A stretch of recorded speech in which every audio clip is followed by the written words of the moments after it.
श्रील प्रभुपाद की जय, गुरु गौरांग की जय।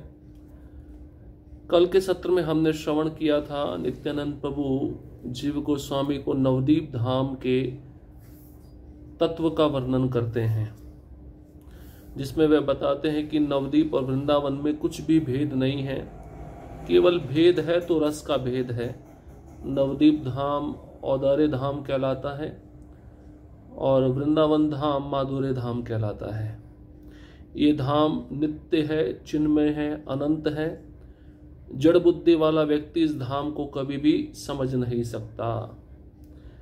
आह्लादनी शक्ति के प्रभाव से जीव जड़ धर्म को छोड़कर एवं ज्ञान के बल से अपने नित्य सिद्ध धर्म भक्ति में सेवा को प्राप्त करता है। तो जीव इस समय माया के वशीभूत होकर अपनी वास्तविक स्थिति को भूल चुका है, जड़ धर्म में लगा हुआ है। लेकिन आह्लादनी शक्ति के प्रभाव से जब वह भगवान की शरण में आता है, भक्ति में सेवा करता है, तब उसको नित्य सिद्ध वास्तविक स्वरूप प्राप्त होता है। तो संपूर्ण नवदीप धाम आध्यात्मिक है। इस धाम में चैतन्य महाप्रभु अपनी दिव्य लीलाएं करते हैं। भौतिक नेत्रों से इस नवदीप धाम को देखा नहीं जा सकता, और भौतिकतावादी लोग अगर देखते हैं इस नवदीप धाम को तो वह उसको साधारण जगह मानते हैं, क्योंकि माया चिन्मय धाम को ढक देती है और उस जड़ बुद्धि वाले जीव की बुद्धि को भी ढक देती है। इसे इन धामों के बारे में सही से जानना है, समझना है, तो हमें किसी गुरु का आश्रय लेना चाहिए। जैसे जीव गोस्वामी नित्यानंद प्रभु का आश्रय लिए हैं, उनसे धाम के विषय में श्रवण कर रहे हैं। अब आज का शीर्षक है महाप्रभु के भवन में श्री जीव गोस्वामी। नवदीप धाम की महिमा आगे वर्णन करते हुए श्री नित्यानंद प्रभु ने कहा, यह 16 कोस वाला श्री नवदीप धाम श्री वृंदावन ही है। इसके 16 कोस में 9 द्वीप हैं। 8 दलों का कमल पुष्प जैसे जल में तैरता है। उसी प्रकार इस नवदीप रूपी कमल के पुष्प की 8 पंखुड़ियां तो 8 द्वीप हैं, एवं बीच में अंतरद्वीप है, और उस अंतरद्वीप के भी मध्य में एक बिंदु के समान मायापुर है। गोलाकार मायापुर और योग पीठ में श्री चैतन्य महाप्रभु नित्य अनेक प्रकार से लीलाएं करते हैं। इस योग पीठ में पंचतत्व श्री कृष्ण चैतन्य, श्री नित्यानंद, श्री अद्वैताचार्य, श्री गदाधर और श्री वास हैं, विराजमान हैं। इसलिए श्री धाम नवदीप के अन्य सभी स्थानों में इस योग पीठ की सबसे अधिक महिमा है। अब नित्यानंद प्रभु और भी विस्तार पूर्वक जीव गोस्वामी को नवदीप धाम के विषय में बता रहे हैं। वे कहते हैं, ये जो नवदीप धाम है इसमें 9 द्वीप हैं और बीच का द्वीप अंतरद्वीप कहलाता है। ये नवदीप धाम श्री वृंदावन धाम ही है। 16 कोस में 9 द्वीप पड़ते हैं। 8 दलों का कमल पुष्प जैसे जल में तैरता है, उसी प्रकार इस नवदीप रूपी कमल के पुष्प की 8 पंखुड़ियां तो 8 द्वीप हैं, और बीच का जो स्थान है उसको अंतरद्वीप कहते हैं। अंतरद्वीप के भी बीच में मध्य में एक बिंदु के समान मायापुर है। मायापुर और योग पीठ में श्री चैतन्य महाप्रभु अनेक प्रकार से लीलाएं करते हैं। योग पीठ में पंचतत्व विराजमान है, इसलिए नवदीप धाम के अन्य सभी स्थानों में इस योग पीठ की सबसे अधिक महिमा है। तो नवदीप में 9 द्वीपों में सबसे अधिक महिमा किसकी है? योग पीठ की, जहां पर चैतन्य महाप्रभु प्रकट हुए। हाँ, इस प्रकार से ये जो 8 द्वीप है वो 8 पंखुड़ियां हैं कमल की, और बीच का जो स्थान है वो 9वां द्वीप है, जिसको अंतरद्वीप कहते हैं। और उसी अंतरद्वीप के बीच में एक छोटा सा बिंदु है मायापुर, वही योग पीठ कहलाता है, जहां पर चैतन्य महाप्रभु प्रकट हुए और अपनी लीला अभी भी कर रहे हैं। महाप्रभु की इच्छा से बहुत जल्दी ही यह स्थान भागीरथी के जल द्वारा अपने आप को अदृश्य कर लेगा। जब कभी पुनः महाप्रभु की प्रबल इच्छा होगी, तब ये धाम फिर से प्रकट होकर दीदीप्यमान होगा। नित्य धाम कभी भी काल के द्वारा लुप्त नहीं होता, बल्कि कभी अदृश्य रूप में रहता है तो कभी प्रकट हो जाता है। तो बहुत सुंदर बात बताए हैं नित्यानंद प्रभु जीव गोस्वामी को। वे कहते हैं अब आने वाले समय में जो गंगा है वो जल के द्वारा इस धाम को अदृश्य कर देगी, और जब कभी पुनः महाप्रभु की इच्छा होगी तब ये धाम फिर से प्रकट हो जाएगा। तो ये नित्य धाम जैसे नवदीप, वृंदावन, एक काल के द्वारा कभी लुप्त नहीं होते, कभी अदृश्य रूप में रहते हैं तो कभी दृश्य रूप में रहते हैं, कभी अप्रकट हो जाते हैं तो कभी प्रकट हो जाते हैं। भागीरथी पूर्व तीरे है मायापुर, मायापुर नित्य आछेन आमार ठाकुर। लोक दृष्टे सन्यासी हैया विश्वंभरा, छाड़ी नव द्वीप फिरे देश देशांतरा। वस्तुतः गौरांग मोर नवद्वीप धाम, छाड़िया न जाए कबू मायापुर ग्राम। दैनंदिन लीला तार देखे भक्तगण, तुमियो देखा जीव गौरांग नर्तन। श्री नवदीप धाम महात्म्य 5वां अध्याय श्लोक क्रमांक 12 से लेकर 15 तक। गंगा नदी के पूर्व तट पर स्थित मायापुर में मेरे प्रभु नित्य निवास करते हैं। यद्यपि लौकिक दृष्टि से विश्वंभर श्री चैतन्य महाप्रभु सन्यासी बनकर नवदीप को छोड़कर चले गए थे, परंतु वास्तव में मेरे श्री गौरांग महाप्रभु नवदीप धाम में स्थित मायापुर छोड़कर कभी भी नहीं जाते। भक्त लोग श्री चैतन्य महाप्रभु की नित्य लीला का दर्शन करते हैं। हे जीव, तुम भी श्री गौरांग महाप्रभु के नृत्य का दर्शन करोगे। तो ये बात स्वयं नित्यानंद प्रभु जीव गोस्वामी को बता रहे हैं। वे कहते हैं कि चैतन्य महाप्रभु कभी भी मायापुर नहीं छोड़ते, जैसे कृष्ण कभी भी वृंदावन नहीं छोड़ते। लौकिक दृष्टि से चैतन्य महाप्रभु सन्यासी बन गए, नवदीप को छोड़कर चले गए।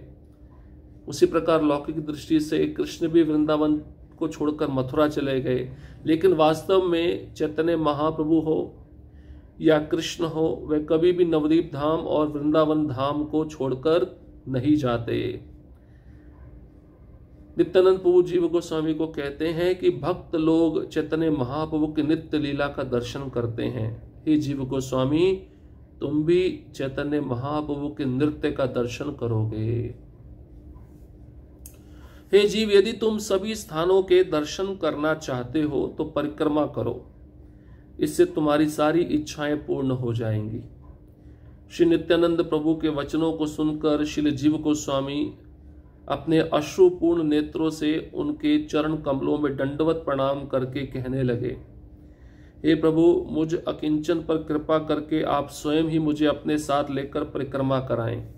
तो पहली नवदीप मंडल परिक्रमा नित्यानंद प्रभु ने जीव गोस्वामी को कराई, क्योंकि नित्यानंद प्रभु ने स्वयं कहा जीव गोस्वामी को, अगर यदि तुम सभी स्थानों का दर्शन करना चाहते तो परिक्रमा करो। इस नवदीप धाम की परिक्रमा करने से सारी इच्छाएं तुम्हारी पूर्ण हो जाएंगी। नित्यानंद प्रभु के वचनों को जब जीव गोस्वामी ने सुना तो उनकी आंखों से अश्रु बहने लगे।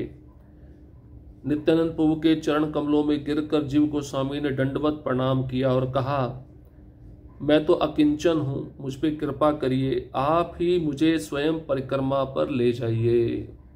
मैं आपके साथ परिक्रमा करना चाहता हूं। मुझे पता नहीं यहाँ पे कौन सा स्थान है, उस स्थान का क्या महत्व है, क्या लीला है, मुझे कुछ भी पता नहीं।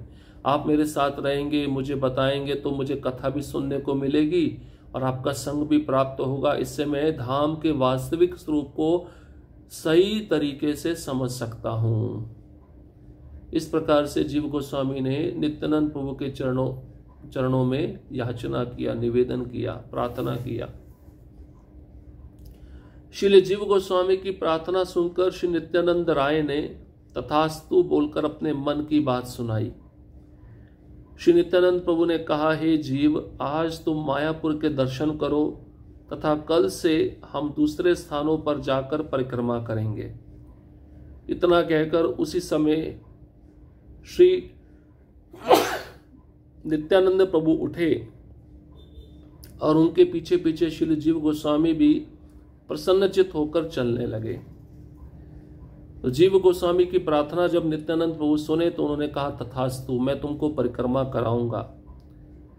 अपने मन की बात नित्यानंद प्रभु कहने लगे।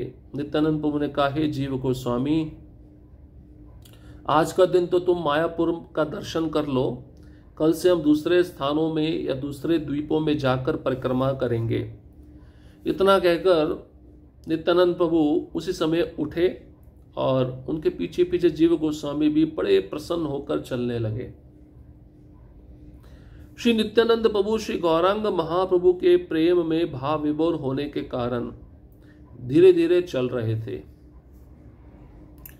जो श्री चरण कमल ब्रह्मा शिव आदि को ध्यान में भी प्राप्त नहीं होते, वही श्री चरण श्री जीव गोस्वामी के प्रति कृपा करके आगे बढ़ने लगे।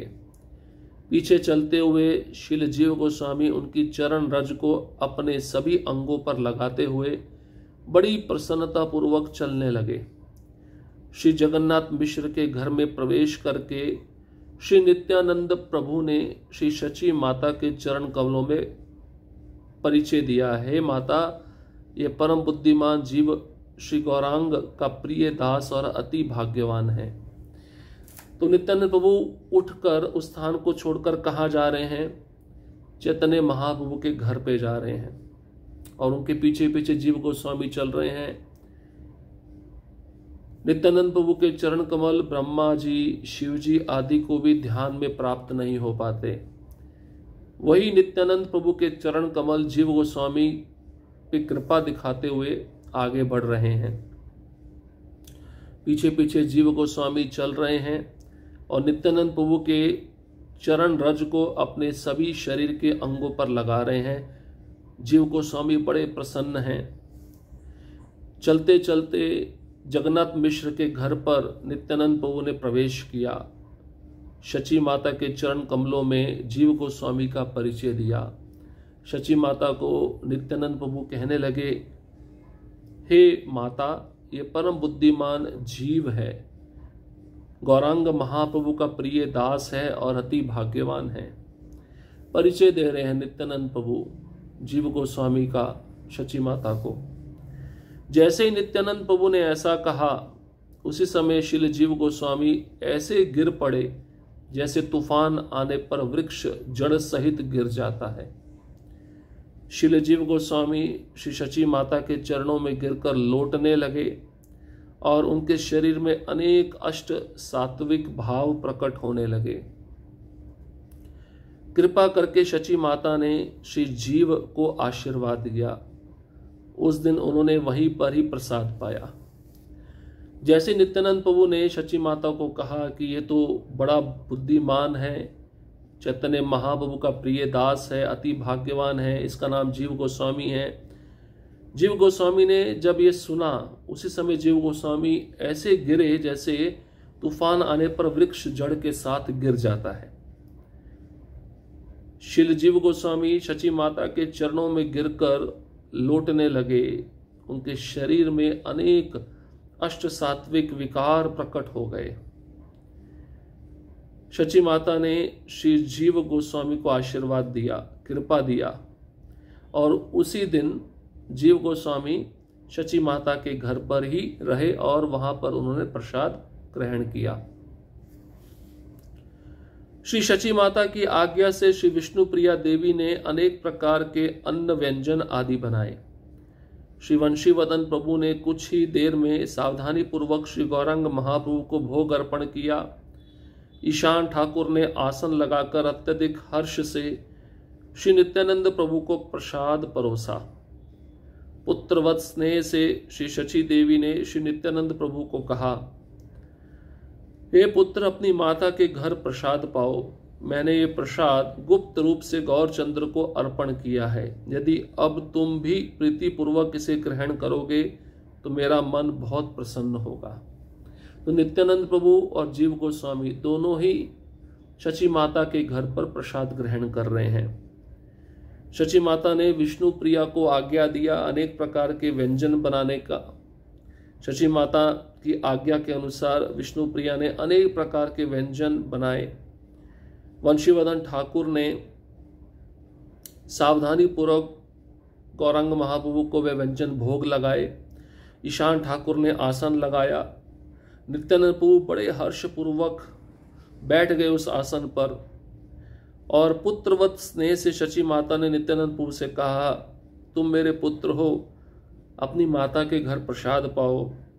मैंने ये प्रसाद गुप्त रूप से गौरचंद्र को अर्पण किया है और तुम इस प्रसाद को बड़े प्रेम से ग्रहण करोगे तो मेरा मन बहुत प्रसन्न होगा। शची माता ऐसा नित्यानंद प्रभु को कह रही है।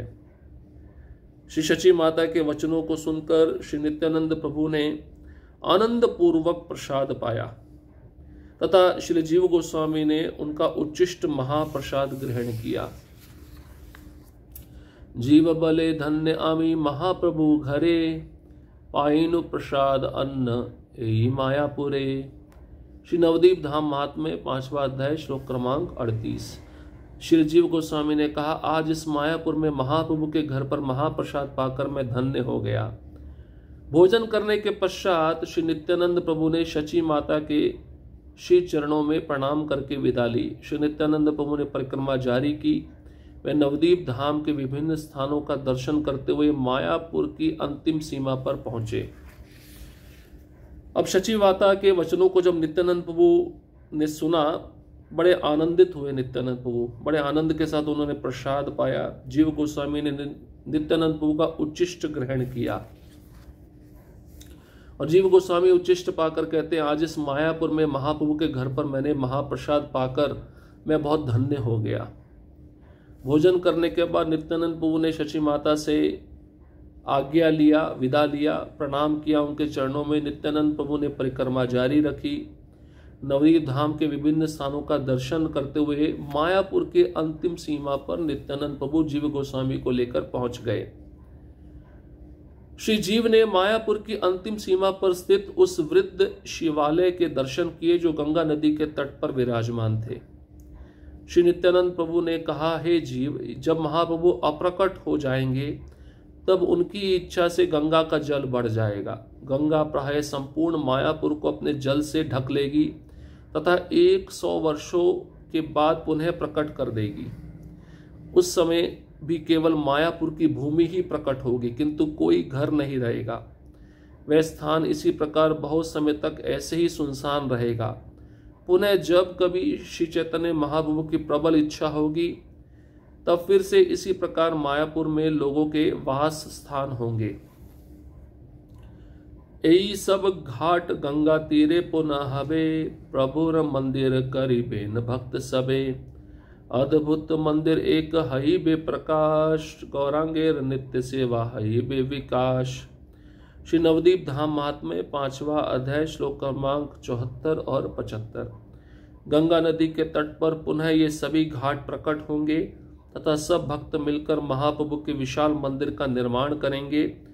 यहाँ पर एक अद्भुत मंदिर प्रकट होगा तथा श्री गौरांग महाप्रभु की नित्य सेवा का और अधिक विकास होगा।